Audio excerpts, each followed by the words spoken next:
আমার জওয়ান যুবক সোনামানিকেরা, ব্রেনের ভিতরে রাখুন, প্রেম করেছেন একজন, 11 থেকে 12 জন তখন নবী পাকের কাছে কলেমা পড়েছেন। তার মধ্যে ছিলেন একজন, নাম তার হযরতে বেলাল ইবনে রেবা।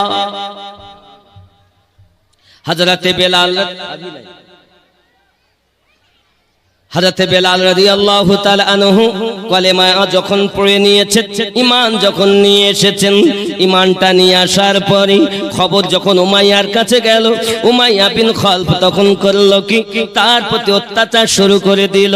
এত অত্যাচার শুরু করেছে বাবা, মারতে মারতে পুরো দেহটা আপনার ঝাঁঝরা বানিয়ে দিয়েছে। নবীর আশিক বেলাল রাদিয়াল্লাহু তাআলা জবান মোবারকায় শুধুমাত্র একটি আওয়াজ জ্বলতেছে, আনতা হাদুন আনতা হাদুন লা ইলাহা ইল্লাল্লাহ। অন্য কোন আওয়াজ তিনি বলছেন না বাবা। সারা দিন চাবুক মেরে মেরে উমাইয়া ক্লান্ত হয়ে গেল। নবীর আশিক জবানে আমার আল্লাহর নাম বন্ধ যায় না, জোরে বলুন বন্ধুরে আমার। এমনি করে উমাইয়া আরাম করতে চলে যায়। সারা রাত হাবশি বেলাল রাদিয়াল্লাহু তাআলা আনহু কি একটু পানিও দেওয়া হলো না, একটু খাবারও দেওয়া হলো না। ইশকে রাসূলে ফানা হয়ে আছেন বাবা, ইশকে রাসূলে বেতাব হয়ে আছেন তিনি। দ্বিতীয় দিন সকালবেলা উমাইয়া বিন খালফ তাকে আবার এসে জিজ্ঞাসা করে, বেলাল রে এখনো কি তোর প্রেমের ভূত নামলো না? ডাক দি বেলাল রাদিয়াল্লাহু তাআলা আনহু বলেন, মুনিবের বেটা মুনিব, আমি একবার বলে দিয়েছি, বারবার ভালো লাগে না।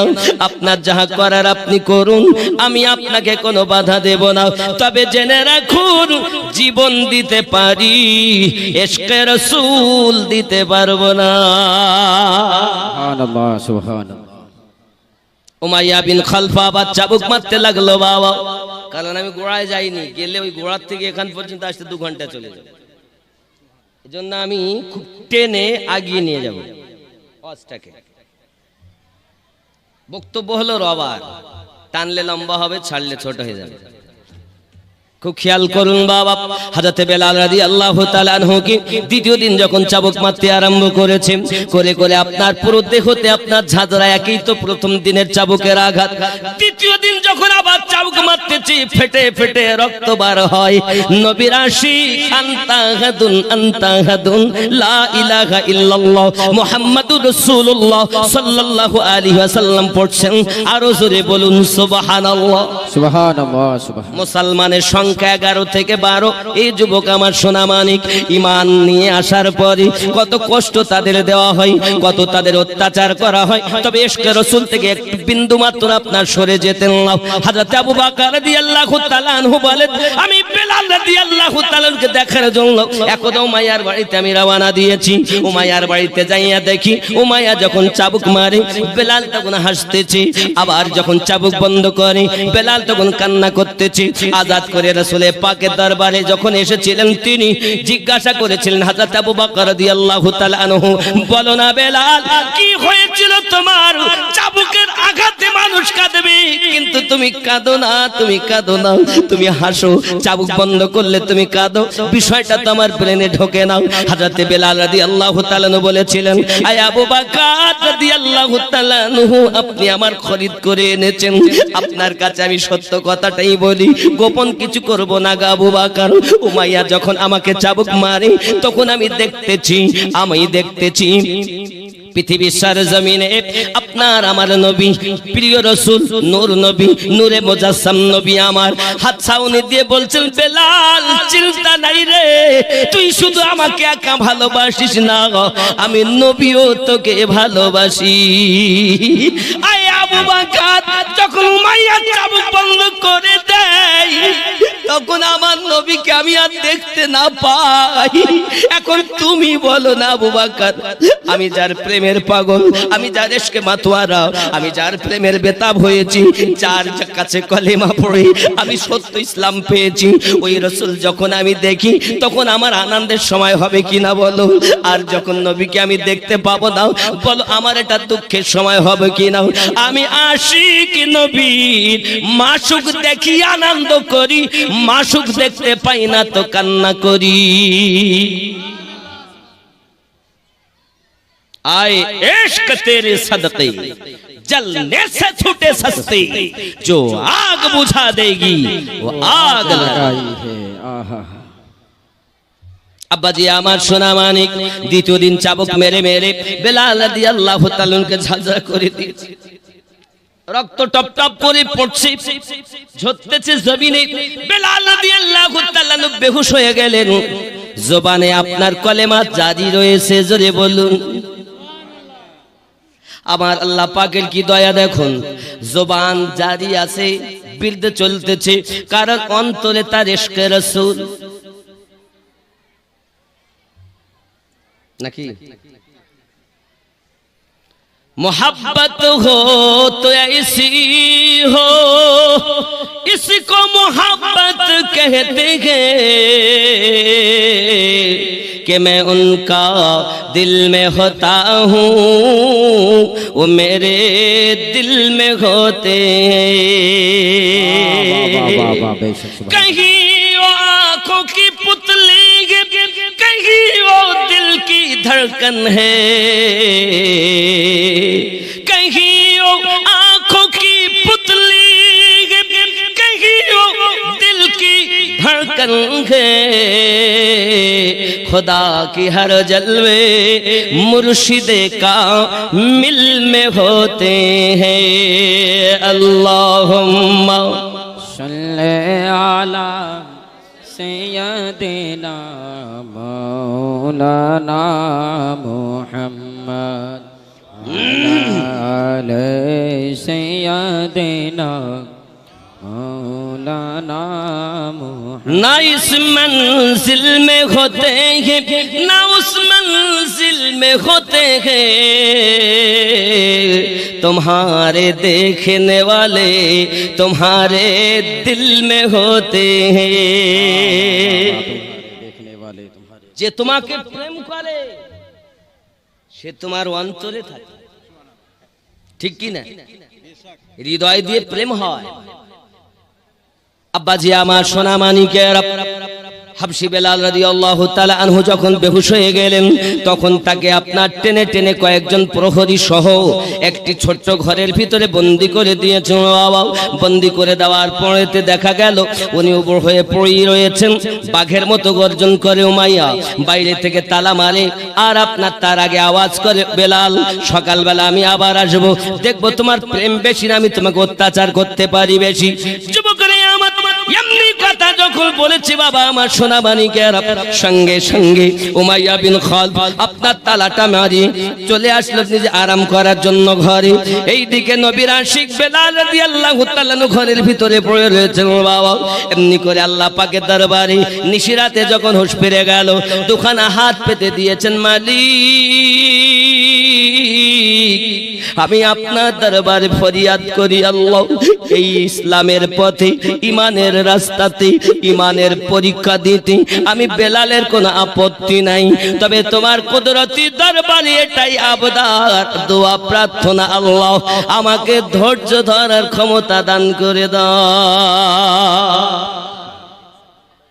আয় রব্বে কারীম তোমার কাছে ফরিয়াদ করি মালিক আমি দেখেছি যারা মুসলমান কলেমা পড়ে নাই আবু জাহেলের মতো দুশমন উতবা উতাইবার মতো দুশমন আবি সুফিয়ানের মতো দুশমন তারা বড় আঘাত করে তারা বেহুশ হয়ে গেলে আপনাকে অনেক রকম কথা বলতে লাগে আয় আমার আল্লাহ পাক আল্লাহ তাআলা আমার জবান থেকে যেন ঈমানি কলেমাটুকু মুছে না যায় আল্লাহ এই দোয়া আমার আপনি কবুল করে নাও মালিক আমার ধৈর্য দাও সবর দাও আমি জীবন দিতে রাজি আল্লাহ তুমি যদি আমায় ধৈর্য ক্ষমতা দাও সুবহানাল্লাহ রাত কেটে যায় প্রভাত হয়ে গেল সকাল হয়েছে আব্বাজি আমার দেখছে দুই চোখ দিয়ে টপ টপ টপ টপ করে পানি ঝরছে উমাইয়া তালা খুলে ভিতরে গেছে মাথায় হাত বুলিয়ে বলছে বেলাল আমি তোমাকে মারতাম না তোমার আব্বা নাই তুমি এতিম ছেলে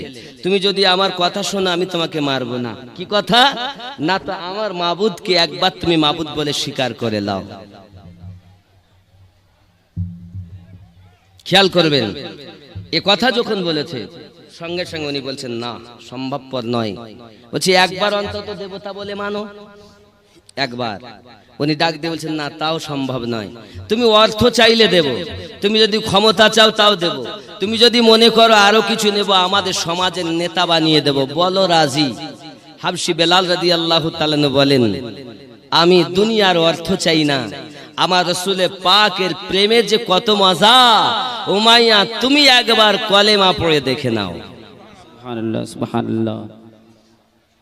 কলেমায় কি মজা, আমরা কলেমাও পড়ি আবার সুদ খাই, কলেমাও পড়ি আবার আল ঠেলি, নবীর আশিক বলে দাবি করি আবার গুনাহ করি, নবীর আশিক বলে দাবি করি মা বাপকে ভাত দেই না, নবীর আশিক বলে দাবি করি এমন কোন গুনাহ নাই যে আমাদের দ্বারাই হয় না।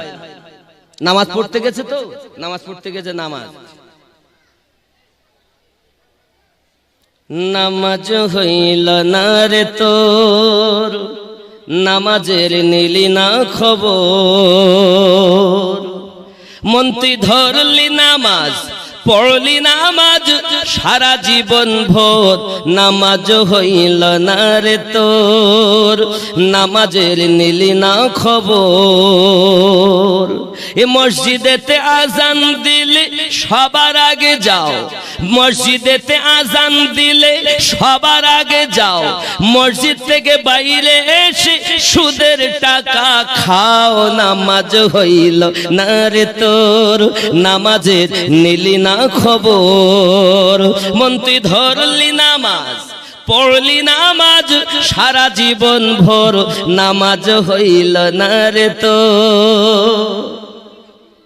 দাড়ি টুপি হাব্বা জুব্বা সবই তোমার সাদা, দাড়ি টুপি হাব্বা জুব্বা সবই তোমার সাদা, মনের মধ্যে তিল পরিমাণ থাকলে তোমার কাদা, নামাজ হইল না রে তোর, নামাজের নিলি না খবর, মন তুই ধরলি নামাজ পড়লি নামাজ সারা জীবন ভোর, নামাজ হইল না রে তোর। হবে তো? নামাজ তুমি ধর্ম জানো, চুরি তোমার পেশা, নামাজ ধর্ম, ওই নামাজ না পড়লে কিছু হবে না। নামাজ তুমি ধর্ম জানো, চুরি তোমার পেশা, রুকু করছে তাও ঠিক ভাবে না, সেজদা করে তা চুরি করে, ফাটাফাট ঠকে আর চলে যায়। এ নামাজ তুমি ধর্ম জানো, চুরি তোমার পেশা, ওই নামাজ তোমার কবুল হবে কেমনে করলে আশা, নামাজ হইল না রে তোর, নামাজের নিলি না খবর, ও মন ধরলি নামাজ পড়লি নামাজ সারা জীবন ভোর, নামাজ হইল না রে তোর। এ নামাজের ভিতরে তোমায় মশাই কামড় দিলে, নামাজের ভিতরে তোমায় মশাই কামড় দিলে, মশা তুমি আগে মারো রুকু সেজদা ফেলে, নামাজ হইল না রে তোর, নামাজের নিলি না খবর, মন তুই ধরলি নামাজ পড়লি নামাজ সারা জীবন ভোর, নামাজ হইল না রে তোর, নামাজের নিলি না খবর। এরা আছে না? আছে। মুখে কেরাত করতেছে, পড়তেছে ঠিক, মন ওর মাঠে ঘুরতেছে, কারে মারবো, কারে ধরবো, কারে খাবো, এই হলো চিন্তা। বুঝতে পারেননি? যদি একটা মশা গায়ে বসেছে, আগে মশা মারে, এই তো নামাজের হালাত। আব্বা ওপরটাই শুধু পরিষ্কার পাক হলে হবে না, ভিতরটাকেও পাক করতে হবে। তো ওপরের ডাক্তার ওলামায়ে শরিয়ত, ভিতরের ডাক্তার ওলামায়ে আউলিয়ায়ে তরিকত, তরিকতের আউলিয়া কেরাম যারা, এরা হলো ভিতরের ডাক্তার। পীর মুর্শিদের কাছে আমরা যাই ভিতরের রোগ নির্ণয় করার জন্য, কিন্তু এখন পীরের আমদানি, ওকে পীর সাহেব যা অনেক মুরিদ করছে, যদি জিজ্ঞাসা করা হয় হুজুর লতিফায়ে সিরের রং কি বলুন, জানে না। লতিফায়ে খফির রং কি বলুন, লতিফায়ে আতফার রং কি বলুন, কলবের রং কি বলুন, কলবের 15টা রোগ কি বলুন, জানি না। মানে খেলাফতি এখন ব্যবসা, কিনতে পাওয়া যায়, কিন্তু কারা হবে পীর মুর্শিদ, কারা হলো নবীর নায়েব? আমার গাউস ওয়াহাদি রহমাতুল্লাহ আলাইহি বললেন, ওরে নবীর নায়েব নবীর পাশে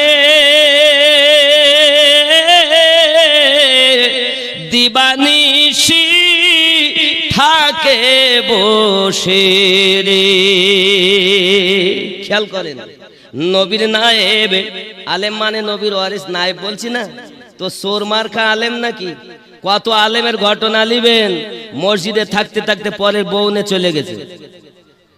কত আলেমের ঘটনা এরকম লিবেন, শুক্রবারে নামাজ পড়িয়ে বাড়ি যায়, রবিবারের দিন আসে জোহরে, হঠাৎ রবিবার এলো না, জিজ্ঞাসা করতে হুজুর কেন এলে না? বলছে আমার শরীরটা বিশাল খারাপ হয়ে গেছে। তা নবীর নায়েব কখনো মিথ্যা কথা বলে নাকি? ওরে নবীর নায়েব নবীর পাশে দিবানিশি থাকে বসে রে। যে কাজ করে আল্লাহর আদেশে চলে নবীর ইশারা,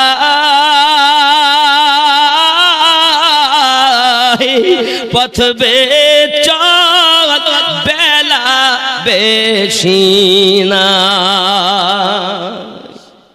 যারা নবীর নায়েব দাবি করবে তারা নবীকে দেখবে। ও জীবনে একবারও দেখিনি নবীর নায়েব দাবি করে। কি করে? আমরা যাদেরকে নায়েব বলছি, মাদ্রাসায় গেছে, মেশকাত পড়েছে, সালাজামি পড়েছে, তিরমিজি শরীফ পড়েছে, নাসাই শরীফ পড়েছে, আবু দাউদ শরীফ পড়েছে, কথা বুঝতে পেরেছেন? মুসলিম শরীফ পড়েছে, সহিহ বুখারী শরীফ পড়েছে, মাথায় পাগড়ি দিয়েছে, দিয়ে বলছে যাও তুমি আলেম হয়ে গেছো। আল উলামাউ ওয়ারাসাতুল আম্বিয়া। কিন্তু নবী পাক এই কথা যখন বলেছেন তখন তো বুখারীর জন্ম হয়নি, মুসলিম শরীফ তৈরি হয়নি, তা তখন কি আলেম ছিল না? আমরা এখন যাদেরকে বলছি কত চোর নেবেন বুখারী পাস, তার মানে রাসূল এটাই বুঝাতে চেয়েছেন ওপরে যার ভালো ভিতরে যার ভালো, শরীয়তের ইলম যার আছে, সঙ্গে পাশাপাশি ইলমে মারিফাত যার আছে, সে হলো আমার নায়েব, সে আমার নায়েব।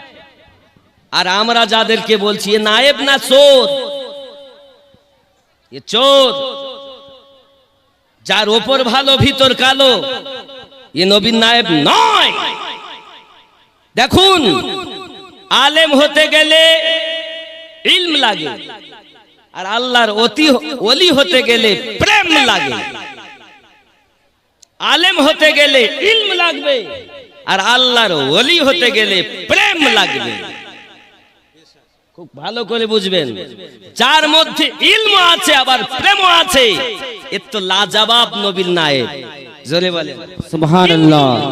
ইলম আছে কিন্তু আমল নাই, প্রেম নাই, তাকে কি বলবেন? বেকার। যেমন বৃষ্টিবিহীন মেঘ, আমলবিহীন ইলম তেমন। খুব মেঘ হয়েছে, বৃষ্টি হবে বৃষ্টি হবে, এক ফোঁটা পড়লো না, ঠিক তদুপ দেখে মনে হচ্ছে বিশাল বড় আলেম, কিন্তু ভিতরে কিছুই নাই, এর কোনো দাম নাই। কথা বোঝা গেছে না যায়নি? বৃষ্টিবিহীন মেঘ যেমন, আমলবিহীন আলেম তেমন। তাহলে কারুর শরিয়াতের ইলম নাই কিন্তু নবীর প্রেম রয়েছে, এ ব্যক্তি এমন ব্যক্তিদের কাছে লাখো লাখো শরিয়াতের আলেমরা ঘটনু টেকে দিয়েছে, নাকি বলেন? আমার জওয়ান যুবক সোনা মানিক, আমার কথা রাগ করছেন? এগুলো বুঝতে হবে। আজ এক শ্রেণী আমাদেরকে কুপথে নিয়ে যাচ্ছে, ইউটিউব খুললেই দেখা যায় সব সময় আমাদের ঈমানকে নুচে নুচে খাওয়ার জন্য তারা লেগেছে। আর ঈমান যখন নুচে খায় তখন তো শাওয়ালের 10 তারিখে আলা হযরতের সওদাগরানের জমিনে আল্লাহ জন্ম দিয়ে দেয়। वाह वाह सुभान अल्लाह बेशक সরকারে আলা হযরত দরিয়া ইশকে রহমত, তিনি আমাদেরকে ইশকে রাসূল কুটে কুটে সিনায় দিয়েছেন। আপনি ইশকে রাসূল দাবি করছেন, প্রেমের আপনি রাসূলে পাকের প্রেমের পাগল, ভিতরে কিছুই নাই, শুধু উপরে, তাই তো কাজ হবে না। সরকারে আলা হযরত এটাই বুঝাতেছেন, অন্তরে গাথো। জোরে বলুন सुभान अल्लाह। আমার কথা বুঝতেছেন? আমি এই ন্যায্য কথা বলি বলে এক শ্রেণী আলেমের কাছে আমি খারাপ, এরা আমার মোটে দেখতে পারে, আমার বন্ধুর থেকে 70 বেশি। এবার হয়তো আপনি বলবেন, হুজুর আপনি কি আমল করতে পারেন? বাবা আমি চেষ্টা করছি। আমার নামের আগে তো হযরত মাওলানা মুফতি আমিনউদ্দিন নকশবন্দি রেজবি, কত ডিগ্রি।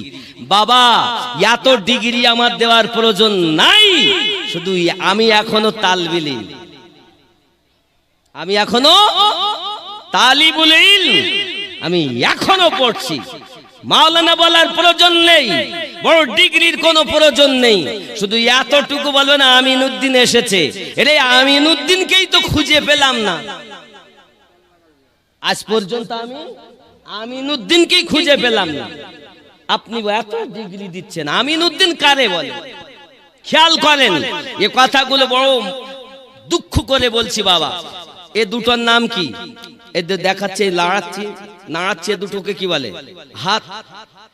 হাত তো দুটি হাত, দুটি চোখ, মাথা, পেট, পিঠ, টাং। এ কার? এ তো খাঁচা, এর তো কোনো দামই নাই। আছে? আছে? এর কোনো দাম নাই, মরলে পর কবরে দেবে। বলে তাড়াতাড়ি রেখে আয়। এখন খেয়াল করেন, স্বামী স্ত্রীকে খুব ভালোবাসে, আমার স্ত্রী আমাকে খুব ভালোবাসে।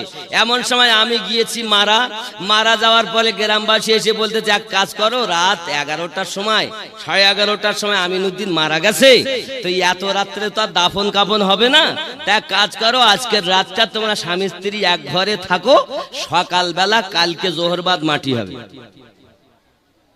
খেয়াল করেন আমি কি বলছি। আমিনউদ্দিন মারা গেছে, কাল জোহর বাদ মাটি হবে। আমার স্ত্রীকে বলছে, তোমরা প্রতিদিন যেমন ঘরে থাকতে দুজন, আজকেও দুজন থাকো। স্ত্রী বলে, তোমাদের হাত ধরি পায়ে ধরি, আমি একা স্বামীর কাছে থাকতে পারবো? এই বলবে কিনা বলেন? কেন? আমি আমিনউদ্দিন মারা গেছি, আমি কি উঠে আমার বিবিকে কি ধরে গলা টিপবো? কথা বলেন না। তারপরেও কেন থাকে না? তাহলে আমাদের ঈমান কতটা কমজোর। আমাকে না হিলালে হিলবো না, না নড়ালে আমি হিলতে পারবো না, সত্যও পারবো না, তারপরও আমার বিবি আমার পাশে থাকবে না। ঠিক কি না? ভুল বলছি না? ঠিক। আপনি কি মিথ্যা প্রেম নাটক করতেছেন? আপনি আল্লাহকে ভরসা, আল্লাহর প্রতি আপনার বিশ্বাস আছে তো? তা বিশ্বাস যদি থাকে তো কেমন? একটু খেয়াল করবেন, আমি কি বুঝাতে চাচ্ছি বোঝার চেষ্টা করবেন। ওয়ালাইকুম আসসালাম। আব্বাজি আমার সোনা মানিকেরা, উমাইয়া বিন খালফ বেলাল রাদিয়াল্লাহু তাআলা কথা শুনে তেলে বেগুনে জ্বলে গেল বাবা। সঙ্গে সঙ্গে তার হাতখানা ধরে বাইরে টেনে নিয়ে আসে বাবা। সোনা মানিকেরা আমার, প্রহরীদের হুকুম দিল, প্রহরী তোমরা লোহার শিক গরম করো, দেখবো বেলালের মোহাব্বত কত। ও সোনা মানিকেরা আমার, লোহার শিকগুলো যখন লাল করে ফেলেছে, হলুদ গরম করে ফেলেছে, আঙ্গার রূপ ধারণ করে নিয়েছে বাবা লোহাগুলো, তখন ওই লোহাগুলো আপনার চিমটি দিয়ে ধরে এনে বেলাল রাদিয়াল্লাহু তাআলা আনহু দুই হাতে ফুটিয়ে দেওয়া হলো বাবা, দুই পায়ে ফিটিয়ে দেওয়া হলো, দুই পানিকোকে আপনার ফুটিয়ে দেওয়া হয়। বেলাল রাদিয়াল্লাহু তাআলা জবানে আনতাহাদুন আনতাহাদুন লা ইলাহা ইল্লাল্লাহ শব্দটা বন্ধ যায় না বাবা। ঈমানের পরীক্ষা এত কষ্ট করে দিতে হয়। বেলাল রাদিয়াল্লাহু তাআলা বলেন, আল্লাহ আমি সব কিছুতে রাজি, তোমার নবী যদি হয় আমার প্রতি রাজি। সুবহানাল্লাহ সুবহানাল্লাহ। আমার জবান যুবক সোনা মানিক, তারপরও উমাইয়ার প্রাণ ভরল না বাবা, মনে শান্তি হলো না।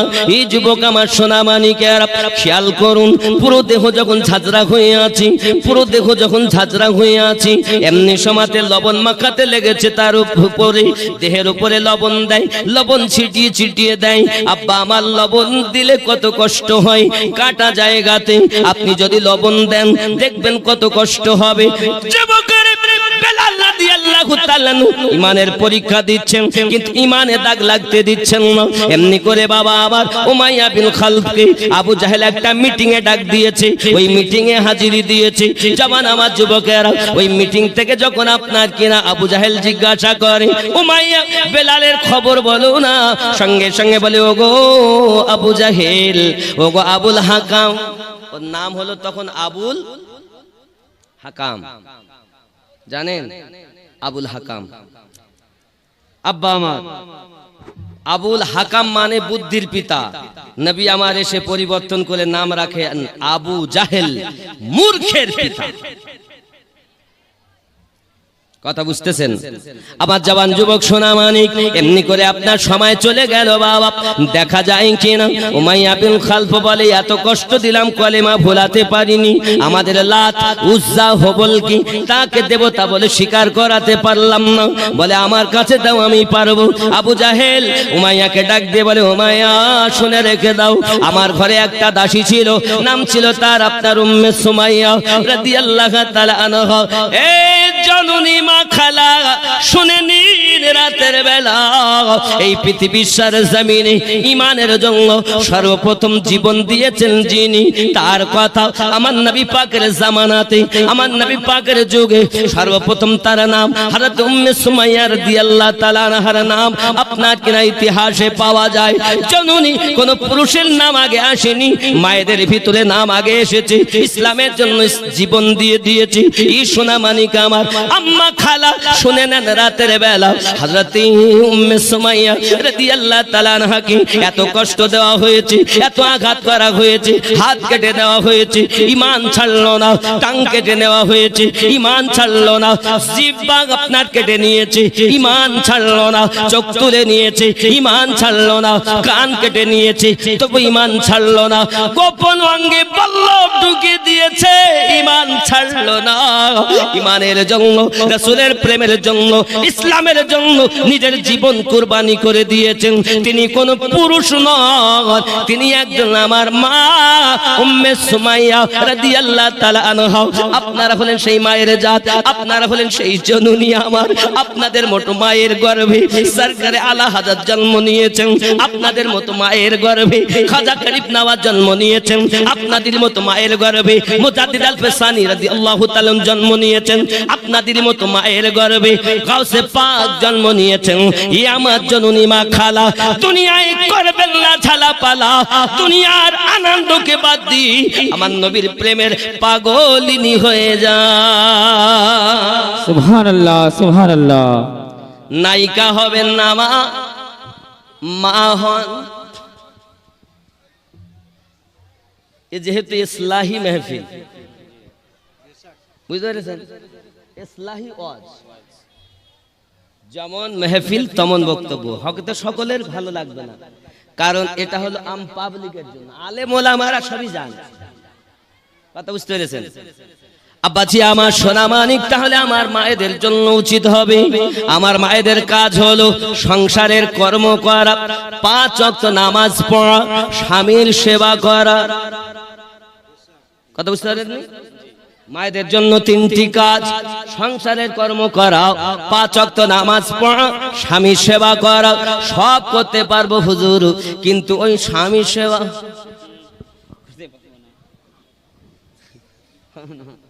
হবে কেন করবে? স্বামীর সেবা, স্বামী তার বিবিকে বাদ দিয়ে অপর মেয়ের সঙ্গে বলে হ্যালো জীবন আমার গেল, কেমন আছো বলো, তুমি আমার জান, তোমাকে না দেখলে থাকবে না এই জীবন।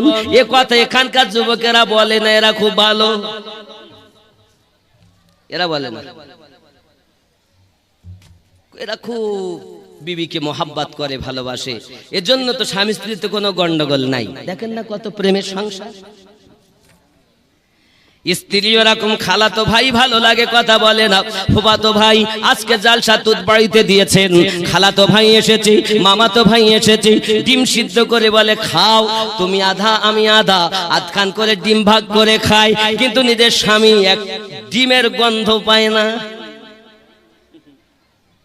কি গো, তুমি জানো খালাতো ভাইকে খাওয়ানো মেহমানদারি করা ভালো, তবে তুমি যে আপনজনের মতো যা কাজ করতেছো, নিজের স্বামীকে একবারও আধখানা দিলে না, তুমি তোমার খালাতো ভাইকে দিলে, তুমি কি জানো জেনা তোমার হয়ে গেল, হাতের জেনা, পায়ের জেনা, চোখের জেনা। কোন মা জননী আমার নবীর আশিকা এমন কাজ করতে পারে না।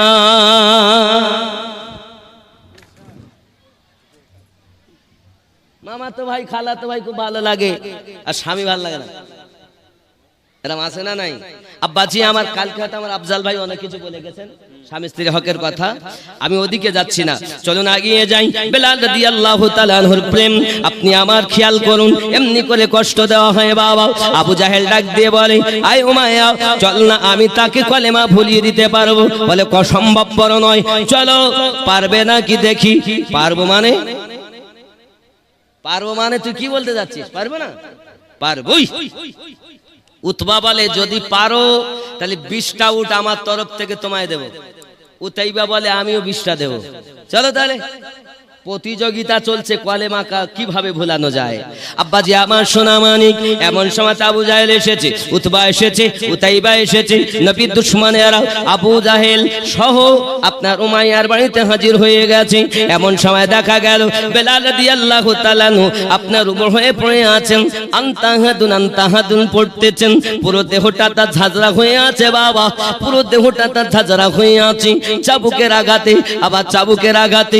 এই সোনা মানিকেরা আমার, বেলাল রাদিয়াল্লাহু তাআলা আনহু দেহতে হাত দিতে ঘৃণা লাগে, একটা লাঠি নিয়েছে হাতে, লাঠি দিয়ে গুতা দিয়ে বলে আবু জাহেল, আয় বেলাল তুমি কেমন আছো?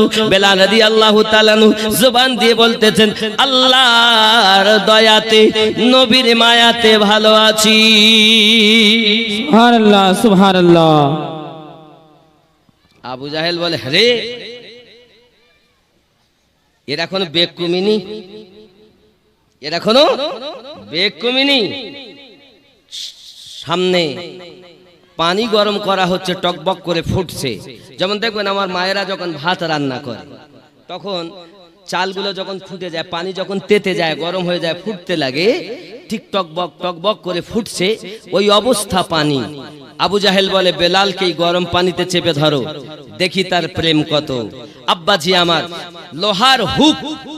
লোহার হুক দেহে বাঁধিয়ে বেলালকে টেনে টেনে নিয়ে যাওয়া হয়, আর ওই গরম পানিতে বেলালকে চেপে ধরা হয়। আমার সোনা মানিকেরা, বেলাল রাদিয়াল্লাহু তাআলা আনহু গরম পানিতে চেপে যখন ধরা আছে, বেলাল রাদিয়াল্লাহু তাআলা আনহু সেইখানে আনতাহাদুন আনতাহাদুন পড়তেছেন।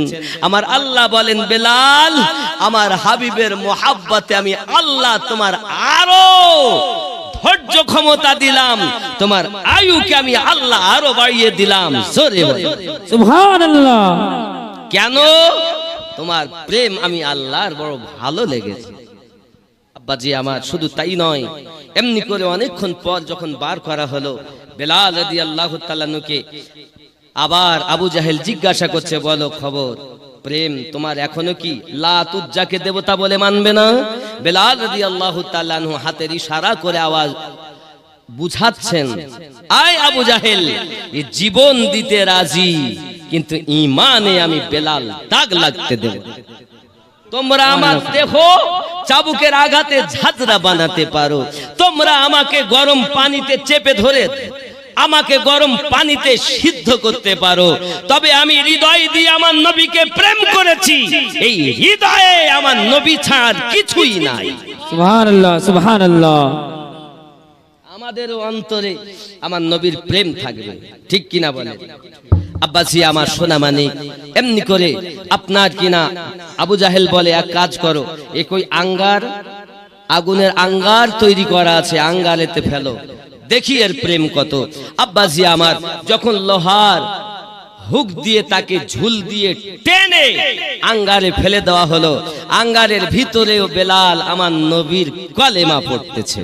সুবহানাল্লাহ সুবহানাল্লাহ। দীর্ঘক্ষণ পর লোহার হুক দিয়ে টেনে বাইরে আনা হলো। বেলাল রাদিয়াল্লাহু তাআলা আনহুকে দাঁড় করিয়ে দিয়ে তলোয়ার দিয়ে এমনি করে দাগ কেটে কেটে দেওয়া হয়। পুরো দেহ তো আপনার কাটা কাটা কাটা কাটা দাগ হয়ে গেল। আল্লাহ পাক রব্বুল ইজ্জাত বলেন, আমার বেলাল রাদিয়াল্লাহু তাআলা আনহুর বংশের মধ্যে যারা জন্ম নেবে তাদের ঠোঁট মোটা থাকবে, দেহে কোন না কোন জায়গায় বেলাল রাদিয়াল্লাহু তাআলা আনহুর মতো দেহতে আমি আল্লাহ পাক কাটা দাগ দেব, দেখেই চেনা যাবে আশিকে মুস্তাফা বেলাল রাদিয়াল্লাহু তাআলা আনহু বংশের মানুষ। সুবহানাল্লাহ সুবহান। নারায়ে তাকবীর, নারায়ে রিসালাত, মাসলাক আলা হযরত হযরত আল্লামা মাওলানা আমিনুদ্দিন নকশবন্দি সাহেব, হযরত আল্লামা মাওলানা আমিনুদ্দিন নকশবন্দি সাহেব, জলসা কমিটি। নারায়ে তাকবীর, নারায়ে রিসালাত। তাহলে কি বুঝেছেন? মদিনা মদিনা আশিক মুমিনের ঠিকানা, মদিনা মদিনা আশিক মুমিনের ঠিকানা। দিদার চেয়ে কাঁদো তোমরা, দিদার চেয়ে কাঁদো বাবা, হও না নবীর দিওয়ানা। মদিনা মদিনা আশিক মুমিনের ঠিকানা। জালালউদ্দিন সিউতি ৭৫ বার দেখল নবীজি, জালালউদ্দিন সিউতি ৭৫ বার দেখল নবীজি। এতবার দেখার পরে, এতবার দেখার পরে তৃপ্তি তাগার হলো না। মদিনা মদিনা আশিক মুমিনের ঠিকানা। মদিনা মদিনা আশিক মুমিনের ঠিকানা। জোরে বলুন না ইয়া রাসূলুল্লাহ। ইয়া রাসূলুল্লাহ। এ যুবক খেয়াল করেন, খেয়াল করুন, ইয়া আমার সোনা মানিকেরা, পৃথিবীর সরজমিনে দেখা যায় বেলাল রাদিয়াল্লাহু তাআলা কেমন করে আপনার কিনা কষ্ট দেয়, পুরো দেহটা আপনার ঝাঁঝরা বানিয়ে দেয়। যখন কোনো মতে আনতাহাতুন কলেমা বন্ধ হয় না বাবা, এমন করে আবু জাহেল বলে তোর ঠোঁটটাকে আমি আজকে ফাটিয়ে দেব। আমার জওয়ান যুবকেরাও তার চোখে লাথি তার মুখে লাথি মারতে গেছে। আবু জাহেল শুকনো জায়গাতে আপনার স্লিপ টেনে পড়ে গিয়েছে বাবা। 20-40টা উঠতো নিতে পারলো না। বেলাল রাদিয়াল্লাহু তাআলা কলেমা থেকে দূরে সরানো গেল না।